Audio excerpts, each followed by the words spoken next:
Welcome to the Trinities podcast, where we explore theories about the Father, Son, and Holy Spirit.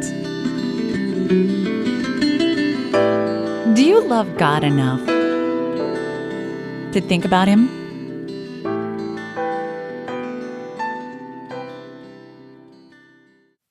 Episode 265, What Apologists Don't Understand About Being and Person. In this episode of the Trinities podcast, I'm going to play you part of a recent episode of the program called The Dividing Line by Calvinist apologist Dr. James White, partly because it's entertaining in its nastiness, but more because it's illustrative of some systematic problems with the way apologetics is done today, and it shows some key ways in which apologists do not understand the work of analytic theologians like me. And then in the latter portion of the podcast, I'll play a portion of my recent debate with Chris Date. And there's a part in the debate in his rebuttal where it's clear that despite his good efforts, he's misunderstanding where I'm coming from when it comes to the terms being and person. So let's start with James White. As best I can tell, what James White seems to understand about me and my work is that some people find it rather exciting and important. Some people would say that I'm an important critic of Trinity theories, and that at minimum I'm presenting interesting problems that Trinitarians have to solve. On the other hand, some people would go farther and say that I offer some tough objections to Trinity theories, both biblical and just sort of philosophical and logical, or historical. For whatever reason, it seems that James White can't stand philosophers generally. I've never seen him have anything nice to say about philosophers. I've seen him say grumpy and dismissive things about the work of Dr. William Lane Craig and a couple of times about my work. I'm not sure why that is. I suspect he just doesn't know much about philosophy, and it just seems like a waste of human energy to him. Why can't we just be smart and just deduce the correct conclusions from Scripture like he does? There may be something else going on, too. In my debate with Michael Brown, he made a comment at a certain point that, on reflection, I thought was kind of revealing. In my rebuttal to his opening statement, I showed why, given things that Brown says, it looks like the Father and the Son will be the same entity and also the same self. And I pointed out how this doesn't make sense with the New Testament because Jesus is supposed to be a mediator between God and humans, and Jesus and God have an interpersonal relationship, and so on. So I was arguing against his view by showing that it implies undesirable things that a Christian should want to deny, not accept. Brown made a comment to the effect that, oh, this crazy tuggy guy, he just wasted his whole rebuttal saying how wrong I am, and he should have been giving me scripture instead. I realized because of that comment and because of his whole demeanor in the rest of the debate that he really just was supremely offended by the idea that he should have to submit to reason. How dare any punk come along and say that his views entail a contradiction or that they imply the falsity of things which the New Testament requires? I mean, he was kind of there to school me. Guys like Brown and White, they're the top dog in their organization. In their view, they enjoy superpowers of exegetical prowess. And so you don't come along and say, hey, but what you've said commits you to these other things. Now, what do you say about those other things? Okay, but that's just refusal to submit to reason. If someone comes along to me and says, hey, Tuggy, you say A, B, and C, and A, B, and C imply D, but D, I mean, how can you accept D? That's ridiculous. You have to deny one of those, don't you? You have to deny A, B, or C if you want to get out of accepting D. I would submit to reason. I would say, yes, I do accept D, but it's not bad, and let me explain why. You're just mistaken in thinking that D is unacceptable. Or I would say, you know what, actually, the argument's not valid. A, B, and C don't imply D. Let me show you why that argument isn't properly constructed. So it turns out I can accept A, B, and C and still consistently with that deny D. Or, if it is a valid argument, then I say, thank you for pointing out that A, B, and C imply D, but you know what? I believe that B is false, based on Scripture, or possibly based on something else. Right, so when I do that, I'm admitting that I'm subject to reason.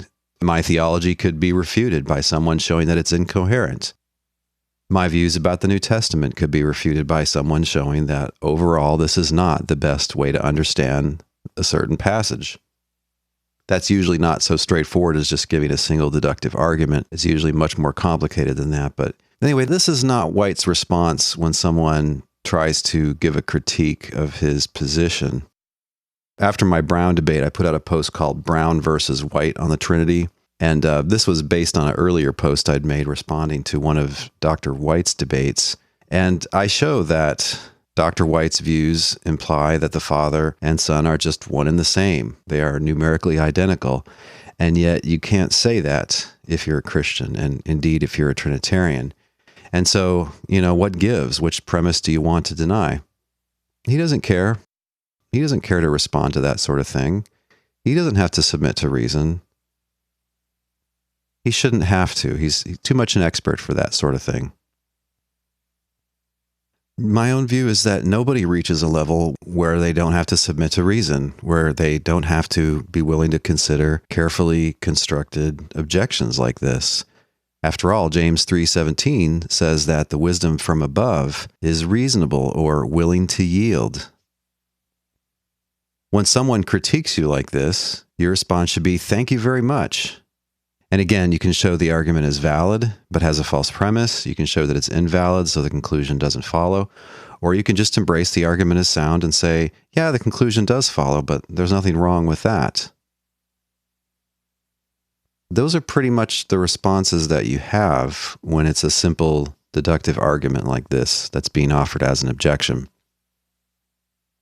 I invite Dr. White to respond to that argument that I call the argument for collapsing the Father and Son. I know how I get away from that argument, but I don't think he has a principled way to get out of it without making a significant shift in his position. What seems to be Dr. White's brand of Trinity theory is something I discussed way back in 2003 in what was basically my first published article on Trinity theories. It's my piece called The Unfinished Business of Trinitarian Theorizing, published in Religious Studies in 2003. And in a section called Latin Trinitarianism, I discuss what I call popular LT, popular Latin Trinitarianism. And it's this view that each of the Father and Son just is God, that each one of them is numerically identical to God. That seems to be what Dr. White thinks. And the problem with that is then the one just has to be the other. Things which are numerically identical to the same thing have to therefore be numerically identical to one another. And yet a Christian can't say that. So yeah, the problems with his type of Trinity theory have been out there for quite a while. The only other time he's sort of taken a swipe at my work is when he reacted a bit on his show to my podcast called "'Tis Mystery All, the Immortal Dies." In this podcast, I say, look, New Testament teaching is that Jesus died. And if you believe in this two natures theory, well, how could a divine and therefore essentially immortal being die? And then I go through the many agonies of two natures theories. What does it mean? Are these two natures just properties? Are these two natures individuals like selves? Or what are they? Should we just say it's a mystery? I mean, to paraphrase on this earlier show, this was a year or two ago, he basically said that he was exercising, riding his bike or an exercise bike or something. He tried to listen to this and he just, he got partway through and he just quit. What is this garbage? This isn't exegesis. This is just theorizing. Phooey, I don't need this. Let me translate that for you. I can't understand this. Therefore, it must not be saying anything important. So he just very quickly loses patience with philosophical approaches to Christian doctrines. When you really think about it, it doesn't make any sense because Trinity and Incarnation doctrines are not just straightforward teachings of the Bible. They are products of human speculation. And as such, they should be judged like products of human speculation. They should be judged by the canons of logic and metaphysics, epistemology. But no, you don't need to go through all that rigmarole in his view. He's really devoted to what you could call the small c Catholic narrative about the history of Christian doctrine. And in Protestant form, it goes something like this: that God is three persons, and that Christ is God and man, or the God-man, or that Christ has two natures. These are just obvious implications of the Bible. if any open-minded person will just sit down and carefully study the Bible using good exegetical tools, clearly they will come to these conclusions. And so therefore, anyone who doesn't come to those conclusions either is lazy, they haven't done the work, or they're warped and dishonest somehow. They just are blinded to the obvious truth. Or maybe they just don't have the tools to even work with. And so they're just ham-handed on interpretation, right? But anybody who's a competent interpreter can very easily just deduce Trinity and Incarnation from the Bible, particularly the New Testament. And these doctrines did not come into existence in the 300s and 400s. These are just what Christians have thought all along. The only thing that developed over the first 4 or 5 centuries was just the language in which Christians expressed these understandings that God is triune and that Christ is both divine and human. Now, after a couple of decades of studying this, I'm firmly convinced for historical reasons that this narrative is false. In fact, the type of two natures doctrine, which is considered essential to orthodoxy nowadays, really wasn't seen in about the first 2 centuries of Christianity. And arguably, you don't really see it until Chalcedon in 451. There were precursor doctrines of two natures, but there were several players in the field there. There wasn't one required orthodox view. There were dueling views. If you want to learn more about these dueling early views, check out my lecture called Clarifying Catholic Christologies. This actually isn't an episode of the Trinities podcast, but you can find it at 21st Century Reformation online or by searching on YouTube. These are facts that, frankly, Dr. White is blind to because of his devotion to this narrative. There just can't have been competing mainstream views in early Christianity if, in fact, Christians have just always thought these things and they've always been considered essential, and the only development has just been in terms of precision and terminology. He just can't acknowledge the actual history that's there, the actual development that you can see. Okay, so when it comes to analytic theologians like me and apologists, let me give you a couple of good rules of thumb. If you see an apologist dealing with a philosopher, when they stop actually engaging with the person's views, but they start shrieking at the person's lying, that they're constantly begging the question, just assuming the very thing that needs to be proved, or that they're just stupid. They're hacks, they're cranks, they don't know what they're doing, they're always confused, they have no idea what's going on. When you hear them say that, most likely they don't understand the person in question. They're just resorting to rhetorical poop throwing. I mean, come on, am I a total idiot? I have a PhD from an Ivy League university. I have a bunch of peer-reviewed publications on the Trinity in journals like Faith and Philosophy, Philosophia Christi, Religious Studies, the International Journal for Philosophy of Religion, the European Journal for Philosophy of Religion. I wrote the Stanford Encyclopedia of Philosophy entry on the Trinity. Probably not a total idiot. Now, maybe I'm wrong, but anyway, I'm probably not going to be totally incompetent and arguing. How likely is that, really? Now, I know this is hard when somebody's coming from a highly developed position and it's different than yours.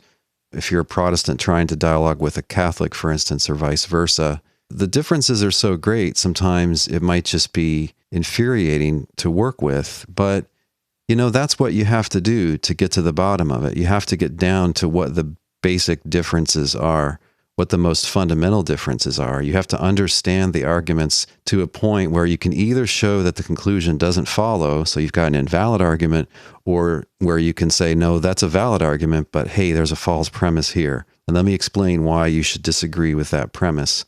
It takes a lot of work to get to that point. You might have to spend weeks reading articles and books. Yeah, White's not patient enough to do that. I think that some people who are into apologetics, including Dr. White and Mr. Date, they tend to think that you can compartmentalize and separate exegetical decisions from considerations of consistency, logical consistency, coherence.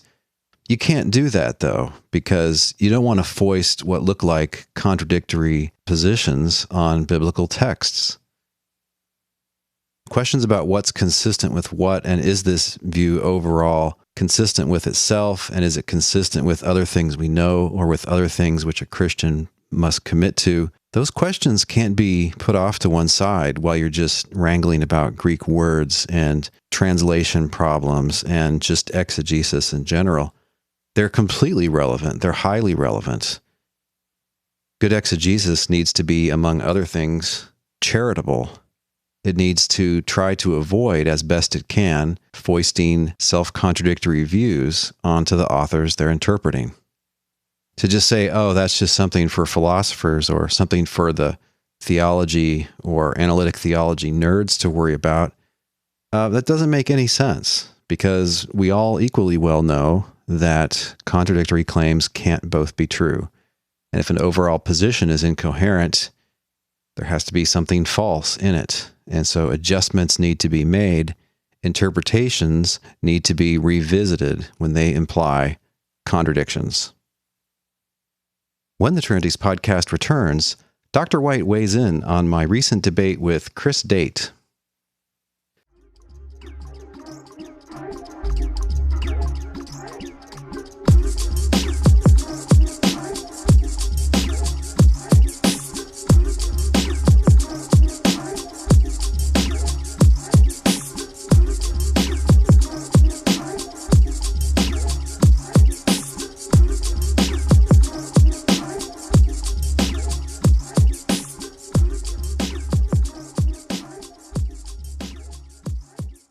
So at the end of a recent dividing line, this I believe was streamed on June 14th, Dr. White just throws in this little discussion in the last 10 minutes or so of the show about my recent debate with Chris Date. Here's what he says. I started listening to, I did not listen to all of it, but I started listening to another Dale Tuggy debate that recently took place. And wow, it's so hard to listen to Dr. Tuggy. His arguments are just so bad. I mean, it stuns me that there are so many people that just think he's the cat's meow when it comes to arguing against the Trinity, because 95% of the time he's burning straw men, and he knows he's doing it, and pretty much openly admits he's doing it. Wow, that's a really strong accusation. And you know, normally you don't have scholars accusing each other of things like this. It's very rare. It does happen. A straw man fallacy is where you don't attack your opponent's position, but you attack like a stupid caricature, a straw man, a scarecrow version of it, right? So you're fighting a man, not a scarecrow, is the image. So for instance, in today's political discourse, a Democrat might be discussing a Republican, and the Republican is opposing some piece of legislation that has to do with, I don't know, transgender bathroom access. The Democrat might fly off the handle and say something like, Senator Smith, he just wants to kill all LGBTQ people. Well, that's kind of stupid. I mean, probably a U.S. senator isn't going to be saying something like that. So you know it's a straw man fallacy. The Democrat there just hasn't given you the slightest bit of reason to disagree with the Republicans' opposition to this legislation. He hasn't really engaged with what the Republican actually thinks. He's just attacked a kind of ridiculous caricature of the guy's position. Okay, so James White here decides to hurl this accusation that I never actually do attack the doctrine of the Trinity, but I only attack sort of confused, stupid versions of it that I've come up with. And what's more, I know exactly what I'm doing. I don't care, to be honest. I don't care to address what people actually think. And so I just love to go around slugging this mannequin, this scarecrow, and then declaring myself a boxing champion. Oh, and one more thing. To make it worse, I basically admit this is what I'm doing. So, I'm not going to actually interact with the doctrine of the Trinity. I'm going to beat up this thing I made up. And the whole time I'm going to be winking at you that I'm doing it. Man, that Tuggy guy is a horrible person. What a fiend. What a fool. What a jerk. What a lame-o. Those are pretty serious accusations there. So hopefully he's got some good evidence or argument to back this up. He's not just flinging feces, right? Let's see if he does pony up some evidence for these serious accusations. Very, very frustrating. But let me just give you an example. This is just a quick little statement here to give you an idea of what I'm talking about. This is from his opening statement. Just a single simultaneous difference, no matter how small, proves that we are dealing with two beings and not with one. So, if there is any difference, and he said simultaneous difference, between the Father and the Son, then we're dealing with two beings, not one. Now, he well knows, though he didn't even attempt to refute it, how important in historical Christian theology the distinction between being and person is. He doesn't bother to care to remain consistent on that.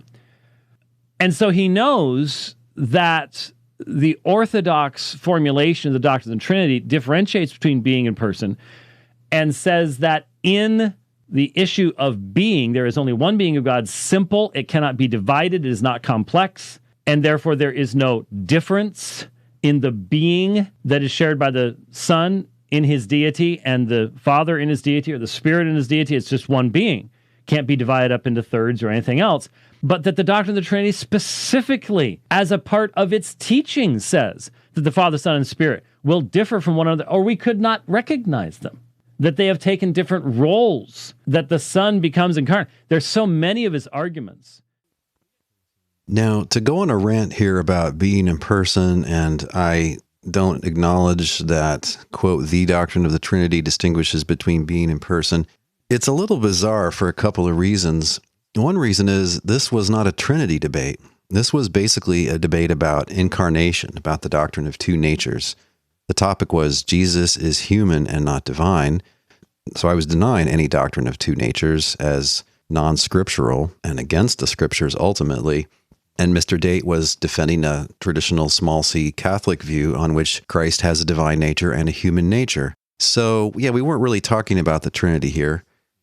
And there's a communication problem here regarding the term being. Dr. White has not engaged my work enough, or just generally the work of analytic theology, to understand what's going on here. He doesn't realize in the part that he quoted that I'm just applying a self-evident principle, a general principle on the same level as 2 + 2 is 4, or if A is bigger than B and B is bigger than C, then A has to be also bigger than C, right? The transitivity of bigger than. And that's the principle called the indiscernibility of identicals, or the difference of discernibles. This says that if any x and y are numerically identical, then whatever's true of one has to be true of the other. Or to put it differently, they can't differ in any way. They in principle can't differ if it's just the same thing. Now, of course, things can change over time, so you have to allow for that in the definition, I think. Right, I can be 205 pounds a month from now, even though I'm 200 pounds now, if I really put my mind to eating more donuts. So you wouldn't want to say the guy who exists in a month that looks like me isn't the same person as me. He is the same person, just fatter. Right, so if you're dealing with things at a single time or in timeless eternity, if you discover a difference between them, then they really must be two things, two entities, two individual realities of some kind or other. And the reason just is that a thing is the way it is. It can't be and not be the same way at the same time. So we all really know this, and we apply it in everyday reasoning. So take the name John Smith. That's a common name. You have a friend named Smith, and they say their dad is John Smith. And then you just meet some John Smith, say in the course of your work, and you're wondering, hey, is your friend's dad the same as this person at work? Well, if you discover a single difference between the work John Smith and the dad John Smith, you know that there's two different John Smiths. It's just two different people you're dealing with. They just happen to have the same name. On the other hand, if you tried to go about finding a difference between the two John Smiths and you just kept going and they look the same, they're the same height, they were born in the same place, and you keep going and you don't find any difference, eventually you're going to conclude, oh, okay, I shouldn't have two John Smiths in my inventory of beings in the world. I should collapse what I was thinking were two characters into one and the same character. There's really just one guy there. The dad John Smith just is the work John Smith.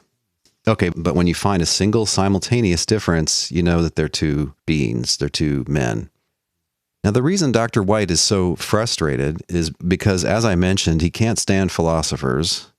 I don't know why. I mean, philosophers are peculiar people, but it makes no more sense to dislike them than it makes sense to dislike biologists or dentists. But he has this general irritation going in, and then he doesn't understand what's going on. So when I'm applying the principle of the indiscernibility of identicals, or the difference of discernibles, I'm using the term being just in the most general sense, just thing that can be referred to, or if you like, some kind of reality. He latches onto that and says, aha, you're begging the question. No, I'm not begging any questions at all. I'm just applying a self-evident principle. It's a principle that any decent theory has to respect, including yours. See, in the context of the Trinity, I don't assume that the term being means anything in particular. Unlike Dr. White, I realize that behind the enforced orthodox language, there have always survived different theologies, each of which calls itself the doctrine of the Trinity. So when I lose patience is when people just go around gassing about the doctrine of the Trinity, the historic doctrine of the Trinity, and so on, and they never actually clarify which sort of view they think is true. But again, it's all part of this narrative. If it's always been obvious that God's a Trinity just simply by reading the Bible, then it must be pretty obvious what's meant by there being one being or one ousia in God. And so there must just be one understanding. Never mind what it is, there just has to be one, okay? And in practice, they think that that one correct meaning is just whatever they think. Now, Dr. White's views on this are none too clear. See his book on the Trinity if you want to try to figure out what he thinks the one ousia is. But when I'm dialoguing with a Trinitarian on the topic of the Trinity, what I say is basically, okay, tell me what you think the doctrine of the Trinity is. Let's talk about that. What do you mean by being, my friend? They might mean a universal property. They might mean an individual property. They might mean a complex thing made of parts. They might mean just a God. They might mean something analogous to material stuff, kind of something that's matter-like. And then we can proceed from there. Now, when I'm applying the indiscernibility of identicals, I'm just using being as a synonym for thing in just the broadest sense, like thing that can be referred to, thing that can be talked about. So yeah, he's just latching on to, a favorite term of Trinitarians and saying, aha, this fool, he says being can't be shared. No, look, can being be shared? Well, on the face of it, being can be shared if being is a universal property. If divinity is understood on the model of humanity, where humanity is universal, like this universal humanity is in you and it's in me and it's in Barack Obama and it's in Donald Trump. If there are such things as universals, and so there is such a thing as this universal property humanity, then divinity could be like that. And look, then it would be defined as something that was shareable. Now, you'd still have to ask some more questions about that. If there's something further about divinity which renders it such that it can't be shared. But just by being a universal, then look, it looks like it's going to be shareable. And this is how some Trinitarians think. This goes back to, in my view, just slightly before there was a doctrine of a triune God. Basil of Caesarea, the church father in the late 300s, he says that what's common to the persons is, basically a universal divinity. Now, not all philosophers believe in universals. Some think that universals are real properties. Some think that really they're just concepts. But yeah, some people think that it's a universal, particularly three-self Trinitarians like William Hasker and Richard Swinburne. That's one thing that could be meant. Could the divine nature be shared if it's analogous to stuff?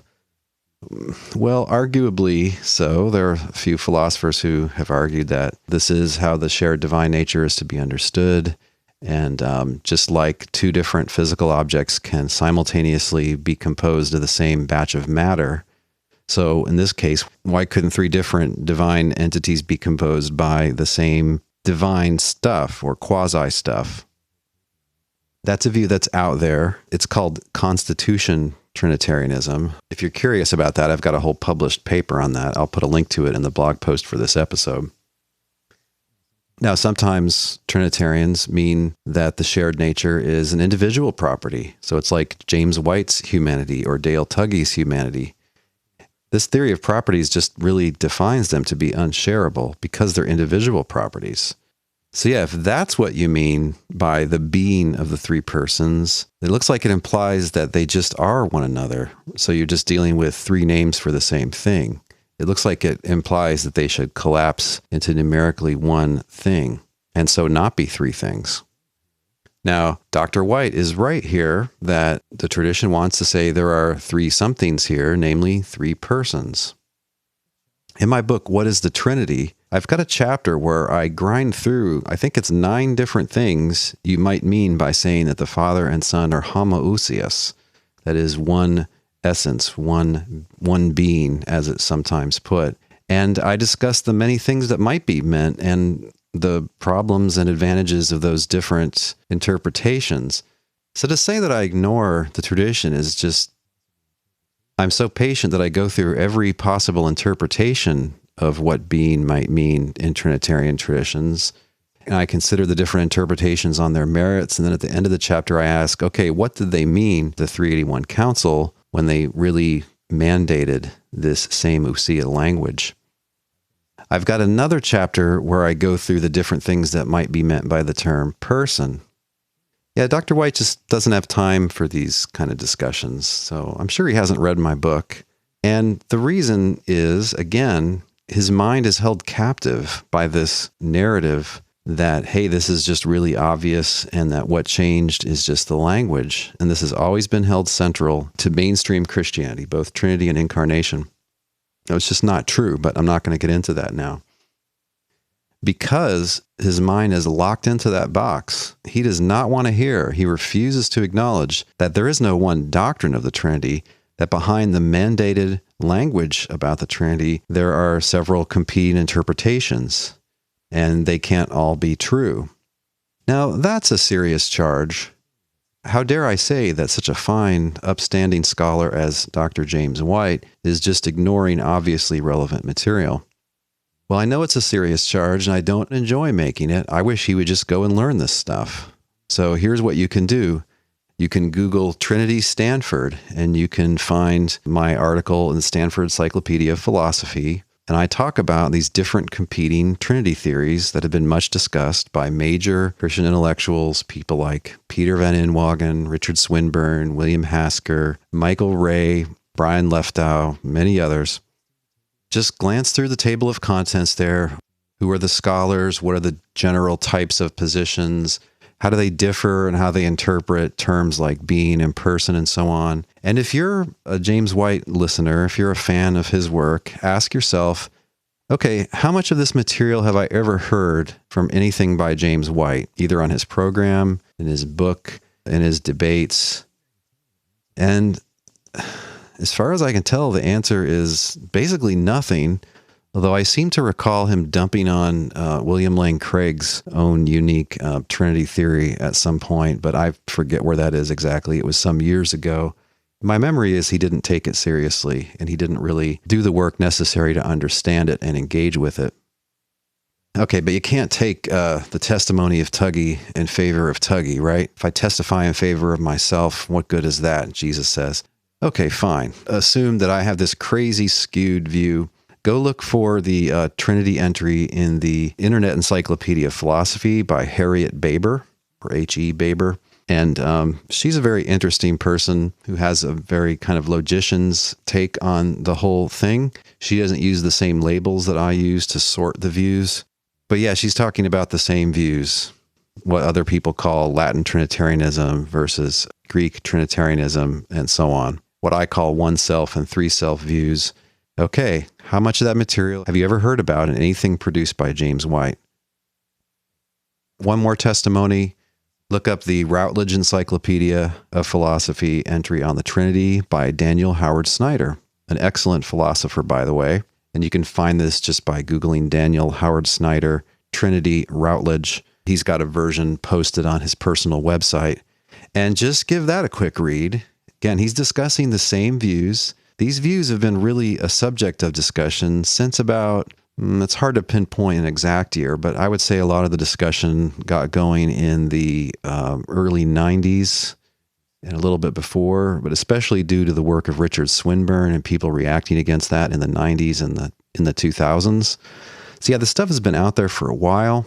It's well known among people who care to read philosophical theology or analytic theology. And he just doesn't care to address it. And the reason is it goes against his narrative that there is some one doctrine of the Trinity that's always been held. What more informed people have realized is there isn't one view to defend here. We need to interpret this language first and then see, okay, can we get a view that's seemingly coherent and that fits well with the Bible and that fits well with historical theology? I mean, we need to do some work here to actually interpret the Orthodox language before we start defending it. That's the approach of analytic theologians. And I agree with the general approach. It's a serious truth-seeking approach. What happened in my case is examining these many theories and their many difficulties, which are different from one another. This drove me back to the Bible, and then I realized that the Bible actually doesn't properly motivate any such theory. That was quite a shock, but that's another podcast. So anyway, yeah, this term being, I'm not presupposing it means anything. I'm aware that it can mean a bunch of things. The question is, what do you say it means? And depending on what you say it means, it might be a thing that in principle arguably could be shared by different persons, by different things, or not. Okay, so let's hear the rest of Dr. White's... There's so many of his arguments insightful that critique. Are based upon approaching the Son as the incarnate one, not even recognizing the plainly biblical teaching, that there is a difference temporally and historically between the Logos who becomes flesh and the Logos prior to entrance into flesh. It's extremely frustrating. Yeah, like, I don't know. There's supposed to be a difference between the Logos and then the two-natured Christ. It's a little bit mysterious how he could think I'm ignoring that or not dealing with it somehow. Perhaps he should watch my lecture, Clarifying Catholic Christologies. Okay, but here we're getting to the fun part. We need to find someone who can make these and put them on a trophy stand with a little Bic lighter up front. He's holding up a straw with a little plaque on it that says idol or something. Straw Man Award given to, and then we could have it put on there, and we could send these to people like Dale Tuggy. No, someone could do this. Trust me. We would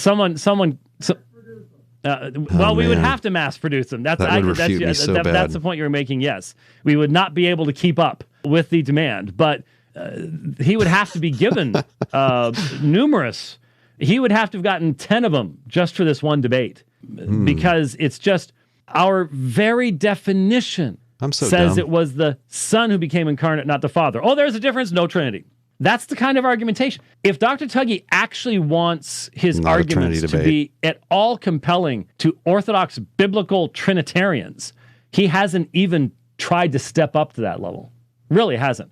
The rest of, he gets into all this philosophical quackery at other points that completely begs the issue as well.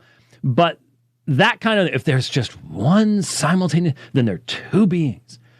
That was extremely frustrating to listen to. And he really does think that he provides compelling exegesis when he doesn't even begin the process of providing compelling exegesis. It's sort of, it makes sense given his background and his training. It's not in exegesis. He's not an exegete by any stretch of the imagination, but he believes that he is and presents himself in that way. So the Unitarians, I guess Buzzard's group was involved with this and helping to fund it and all the rest of this stuff, and they all scratch each other's backs as far as that goes. But man, they just do not have almost anything there at all to go with. They just simply have to create a straw man, ask certain questions, and just ignore the weight of the biblical evidence, the identification of Jesus as Yahweh, the distinction between the Father and the Son. You got to deal with that stuff. You can't just ignore it. You can't just take your philosophical categories and make that your foundation. And that's exactly what was going on in that very frustrating thing to listen to. Right. So, yeah. I mean, look, this is brutally uninformed. Dr. White should read my book called What is the Trinity?, which was written precisely to engage evangelical Trinitarians about the Trinity, about what the different theories are, about historically where this came from, how it arose, and how you relate all of this to interpreting Scripture. How do you actually get the Trinity out of Scripture? And for him to just accuse me of a total lack of engagement is just ignorant. The accusation of philosophical quackery, yeah, I mean, look, when you don't understand certain points that are being made or certain arguments, and you're not patient enough to actually work through it and figure out how you disagree with it, if you do disagree with it, then this is just like a shortcut. You just result to insults. Oh, it must just be a bunch of bull. It must just be tomfoolery. It's just quackery. This guy doesn't know what he's doing. Yeah, I mean, look, why would all these peer-reviewed professional journals publish the work of a total quack who has no idea how to argue, has no meaningful engagement with Scripture or tradition, but just ignores all the most important points? That makes no sense. It's conspiracy theory level thinking. But again, he's got his mind in that box. It's that narrative that's all controlling. My work is not consistent with that narrative because I know the narrative is false. And there's historical reasons for that, which I won't get into now, but there's a large body of compelling historical evidence there that shows me that it's false that what developed was just the terminology or the precision of concepts. It shows me it's false that the Trinity and Incarnation, as understood in the 300s and 400s, that those were always considered essential and central to Christianity. They weren't. You don't see them in early Christianity. They just don't occur. They're not even mentioned. Nor is it correct that the Trinity and Incarnation, as understood by the councils of 381 and 451, it's not true that those are easily deducible from the Bible. Otherwise, you would have seen those views held all along. But what you see are leading champions of mainstream Christianity, people like Justin, like Origen, and Tertullian, who don't hold those views. They hold theologies and Christologies incompatible with those views, demonstrably so. When your mind is captive to a false narrative, you just can't hear certain information, and you just don't have the patience to work through serious material on this topic. And it's not just mine that he's ignoring.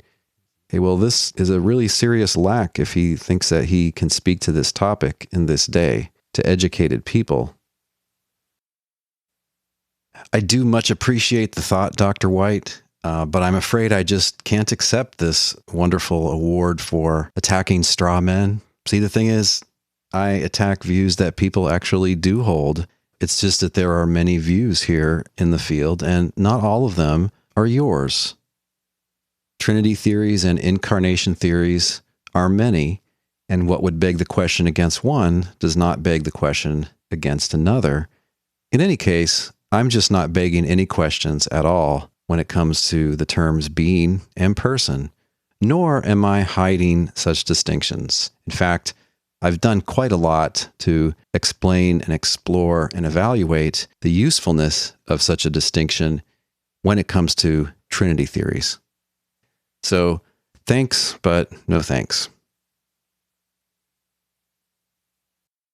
When the Trinities podcast returns, I have an award to present to Dr. James White. And I discuss some communication problems in my recent debate with Chris Date.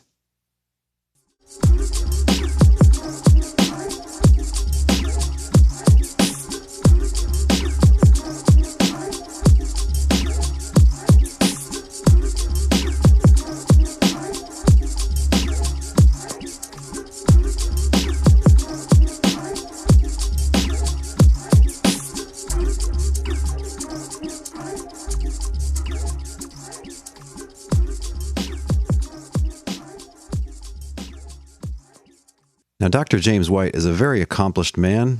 His book, entitled The Forgotten Trinity, was published in 1998.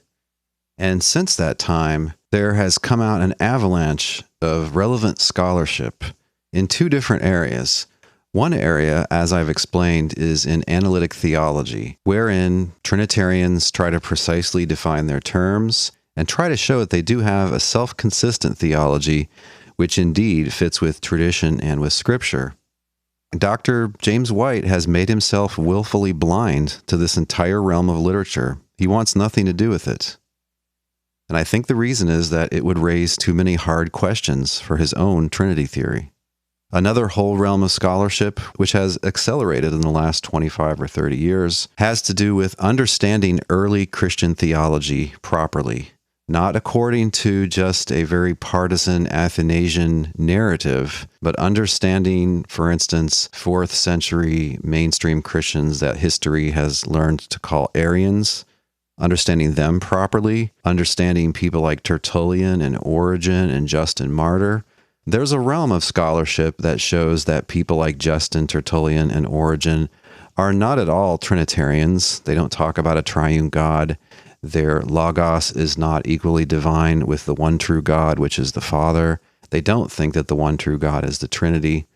It seems to me that Dr. White has a very superficial engagement with the early history of Christian theologies. And it seems to me that he's ignoring a lot of relevant literature, which shows the great theological and Christological differences between these early figures and what's considered orthodox since the 4th and 5th centuries.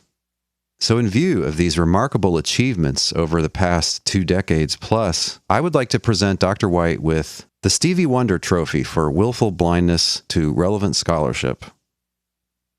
Now, this is an online-only award. There won't be any trophy arriving in the mail, but there is a picture of the trophy in the blog post for this episode at trinities.org. So congratulations, Dr. White, on 2 decades of really remarkable achievements in this area of willful blindness to relevant scholarship.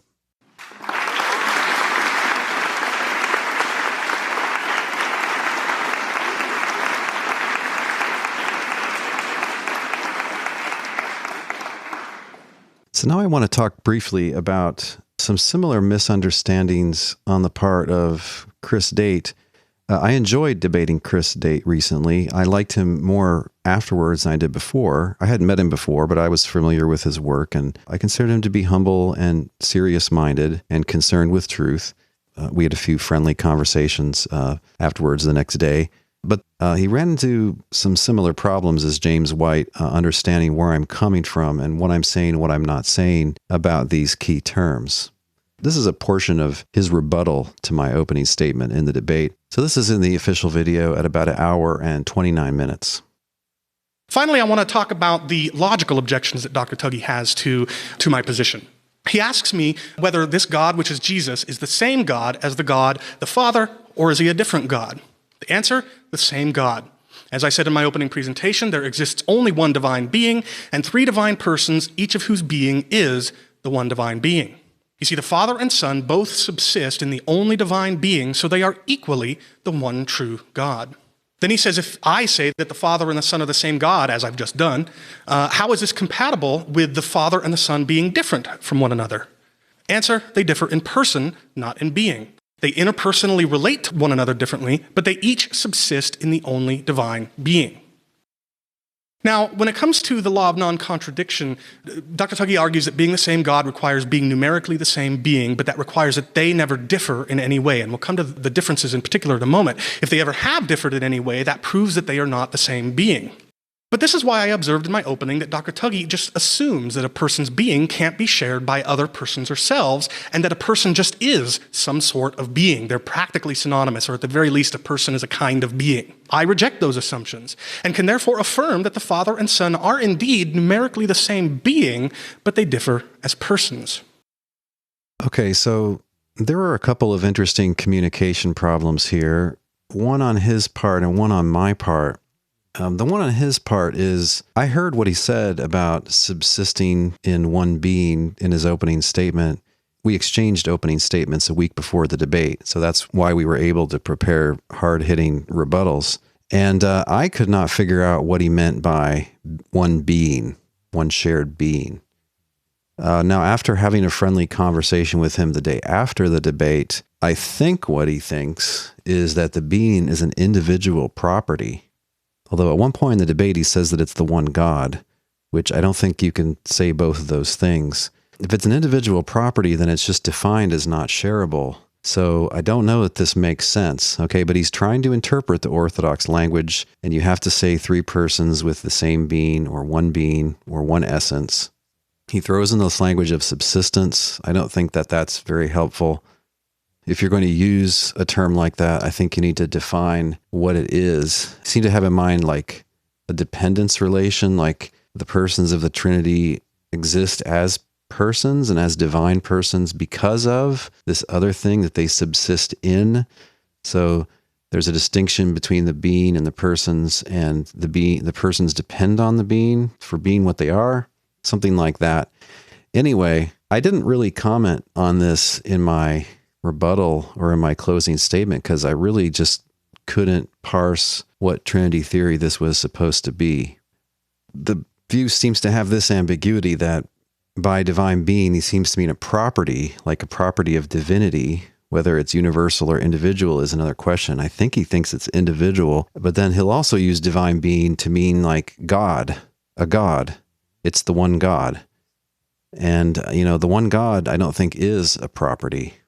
Now, we could get into all the agonies of traditional speculation about divine simplicity here, but I would recommend reading the article on that by my friend, Dr. William Vallicella, which is in the Stanford Encyclopedia of Philosophy. That's a whole nother can of worms. Now, to his credit, he engages my argument where I offer him a dilemma. Are you going to say the Father and Son are the same God or that they're different gods, given that each one is a God because each one, in your view, is divine? And of course, if you say there are different gods, you've now got two gods. So he embraces the horn of the dilemma that they're the same God. The problem with that is that there's an obvious analysis of what it is for things to be the same something. And this is widely agreed to by philosophers. As always, there are a few who disagree, but it says that to be the same F, thing of a certain sort, requires that the first thing is an F and also the second thing is an F, and that the first thing really just is the second thing. So really we're dealing with one and the same thing described two ways. So for instance, Saul and Paul are the same man. There are three things that are required for that to be true. Saul has to be a man. That's true. Paul has to be a man. That's true. And it has to be the one just as the other. Paul just as Saul, Saul just as Paul. They're numerically the same. Right. That's what it is for Saul and Paul to be the same man. Those three things have to be true. If you say the Father and the Son are the same God, that's to say that the Father is a God and that the Son is a God, and that the Father just is the Son. So it collapses the Father and Son into numerically one entity. Remember, numerical identity is a relation that a thing can only bear to itself. It's necessarily reflexive. Whenever you have a relation of numerical identity, you're not dealing with many things. You're dealing with one and the same thing. What's wrong with that? Why can't I say the Father just is the Son? Well, because they differ from one another. Different things are true of them. You can see them simultaneously differing in Scripture, so it's just a mistake. You can't say that and have coherent views. That's why there's a really difficult problem if you say they're the same God, because then you have to say that they're same in every way. They don't differ in any respect at any time. Mr. Date's answer is, hey, they differ in person, not in being. Well, this is kind of missing the force of the objection. That's just going back to the kind of Trinitarian script and just, well, this is what you're supposed to say. They differ in this way, but not that way. But if they differ in any way, they're not the same thing. Never mind if they're, quote, same being. That's your term. It's your theory. You can define same being how you want, and then we can talk about that once there's a clear view on the table. But my point is, by self-evident truth, which is the difference of discernibles, and by this obvious and compelling analysis of what it means to say that two things are the same something, just from those two things, it follows that you have collapsed the Father and Son. You've identified them, and then they can't differ in any way, which is something a Christian and something which even a Trinitarian cannot say. So just to go back to saying they subsist in the only divine being, that's nice, but that really doesn't deal with the objection stated. So I don't think Mr. Date really gets the full force of this objection. Conceivably, there is another way out for the Trinitarian. Instead of saying that they're the same God or that they're two different gods, they can just deny that either one is a God. And this is what Dr. William Lane Craig does. He says, look, the one God's a Trinity, right? Right. And is the Father the Trinity? No, of course not. So the Father is the one God. The Son and the Father are not gods. Okay, well, then they don't have divinity in the sense where that's just having what's essential to being a God. They don't have that kind of divinity then. So that's the price he pays for making that move. But anyway, he's a Trinitarian. He would answer this quite differently. Other Trinitarians like Richard Swinburne, I mean, they basically admit that they're two gods, but then say that they're so unified in their action that they can be thought of as if they're one. Okay, but again, the problem with Mr. Dates seizing the horn that they're the same God is that implies that they're numerically the same. And that implies that they can't ever differ in any way. But of course, in the New Testament, they do differ. So at this point, Mr. Date, I mean, he kind of falls back on a common assumption, I guess, about Unitarian Christians, that they just, are constantly going around assuming they just can't see any other point of view, and so they can only kind of read scriptures with their Unitarian goggles welded to their faces. I mean, look, that's, I think, not a fair charge, especially in the case of someone like me who really pulled out all the stops to try to remain a Trinitarian when I was thinking through these different positions and trying to square them with the Bible and with reason. But the more important point maybe is that it's just an ad hominem accusation. You're just saying, hey, well, these guys are closed-minded. Maybe they are, but we're not talking about the virtues of these guys. We're talking about, the best way to understand the New Testament, basically. And it's really just not to the point to complain that these guys supposedly can only see things their way. When the Trinities podcast returns, does Mr. Date's position require what philosophers call relative identity?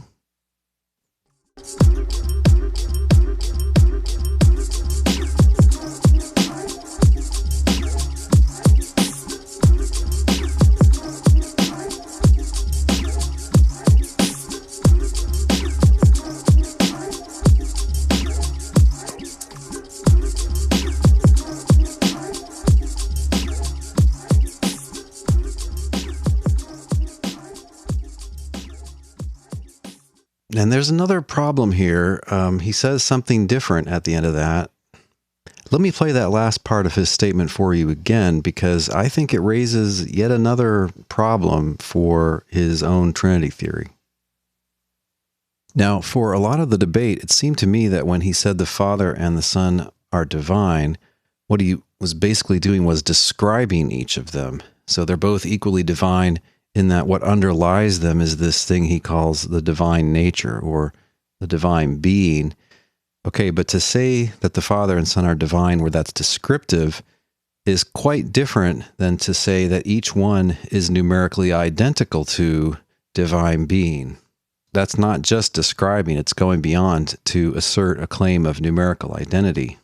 So this is what he says.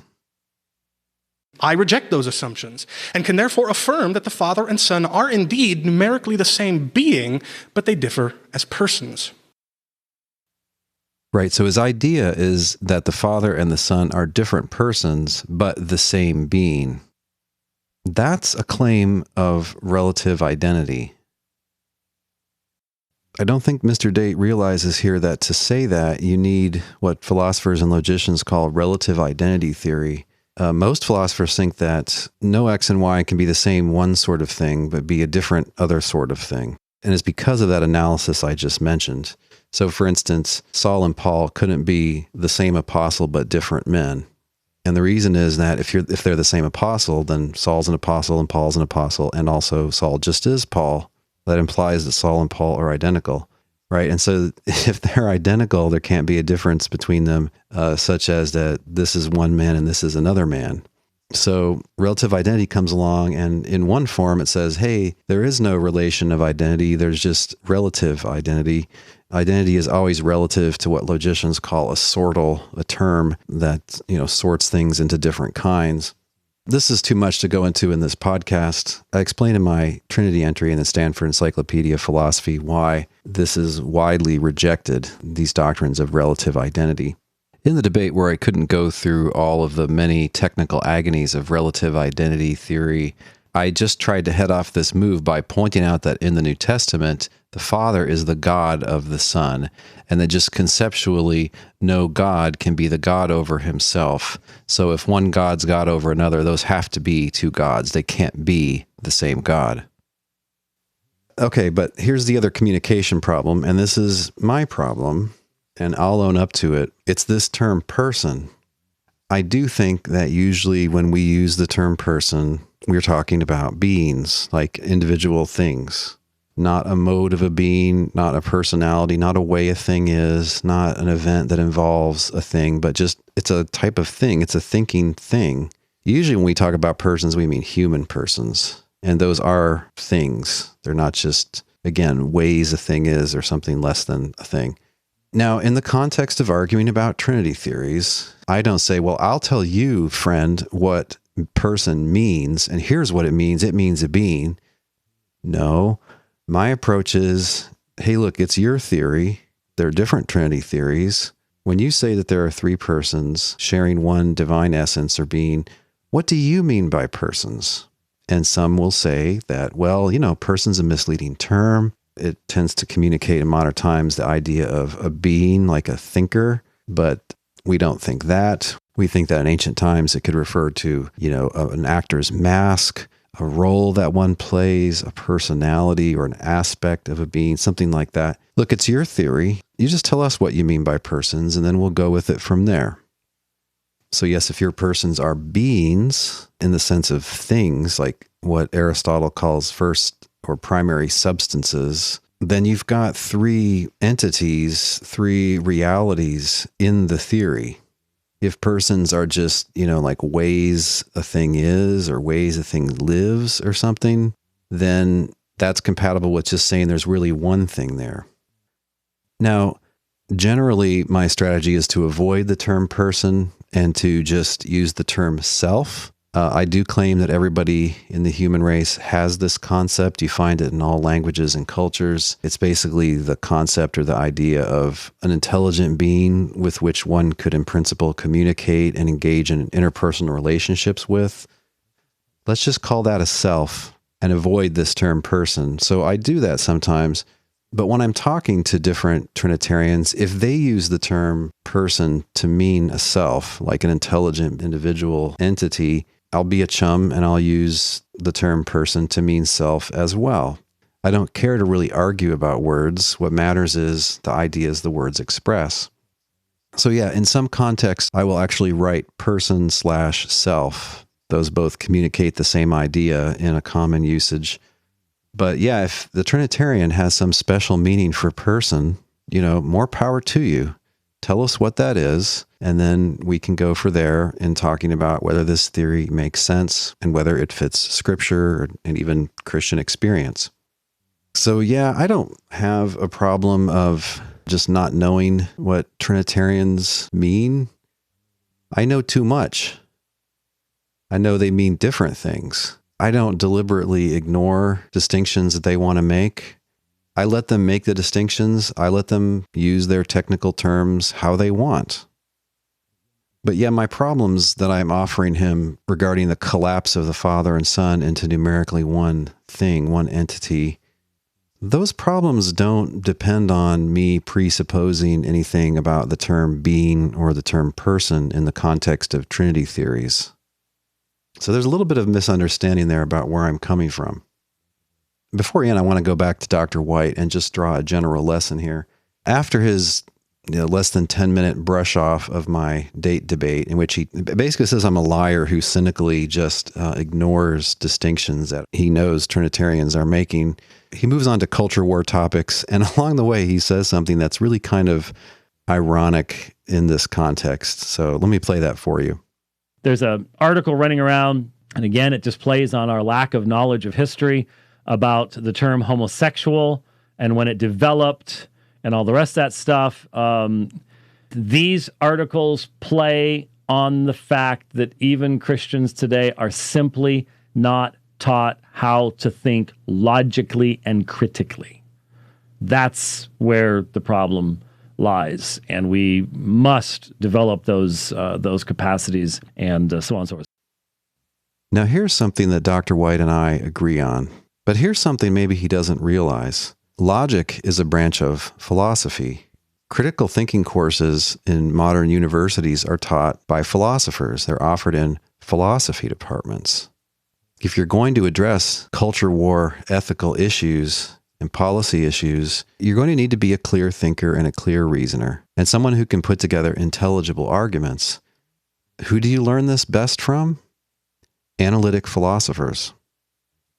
This is a tremendous problem with seminary education now. They teach people Greek and give them some tools of exegesis. They teach them theology, or at least a very partisan take on historical theology.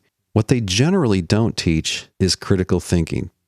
They generally, as far as I understand, don't require any engagement with recent analytic philosophy. Well, they should. This is the biggest golden age of philosophy in the history of the human race. Bigger than that in ancient Greece, bigger than that in early modern times with people like Descartes and Hume and Kant.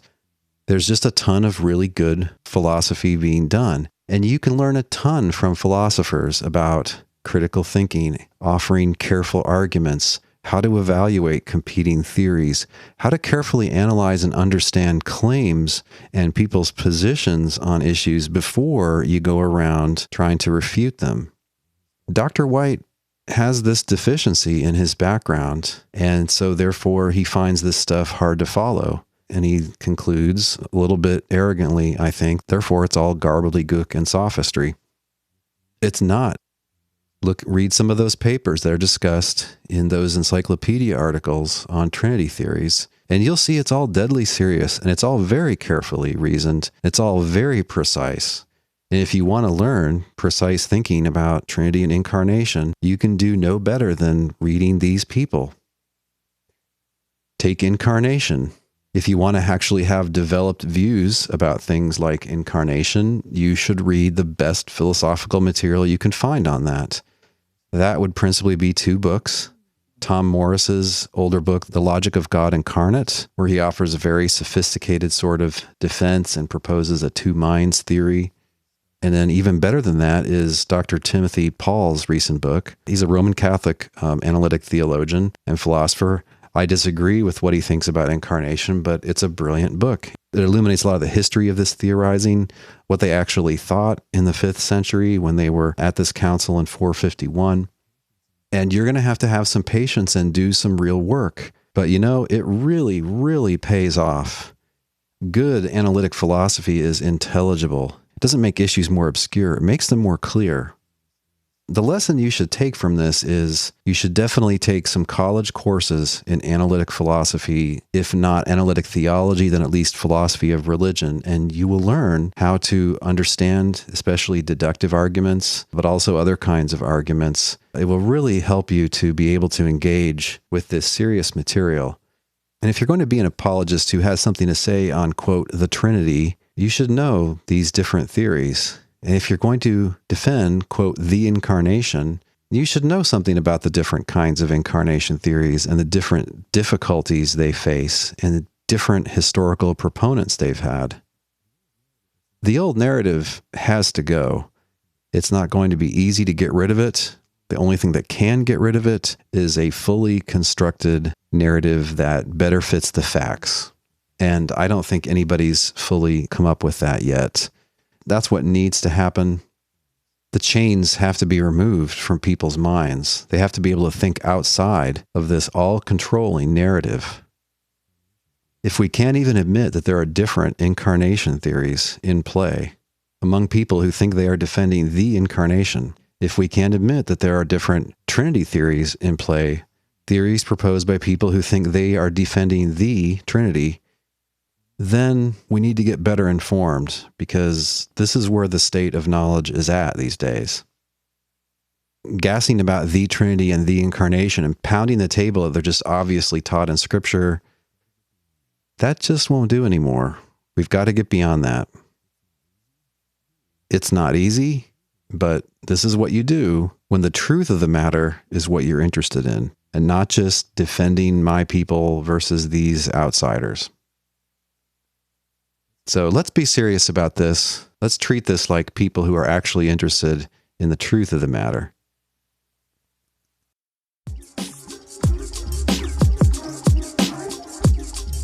This week's Thinking Music has been the track Long Live Blind Joe by Robero or Ribeiro. Not sure which it is. As always, there's a link on the blog post for this episode at trinities.org where you can listen to or download that entire track.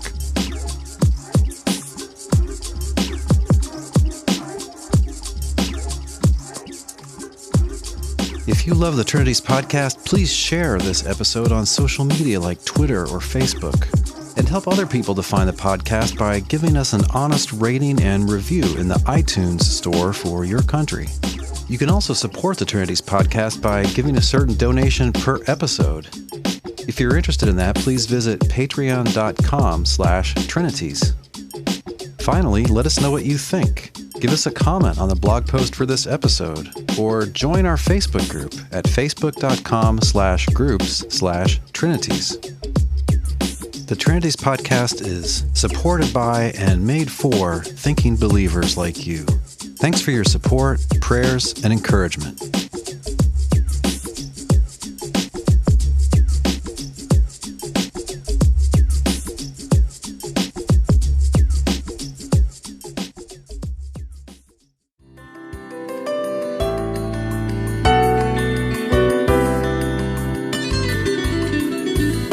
Thanks for listening.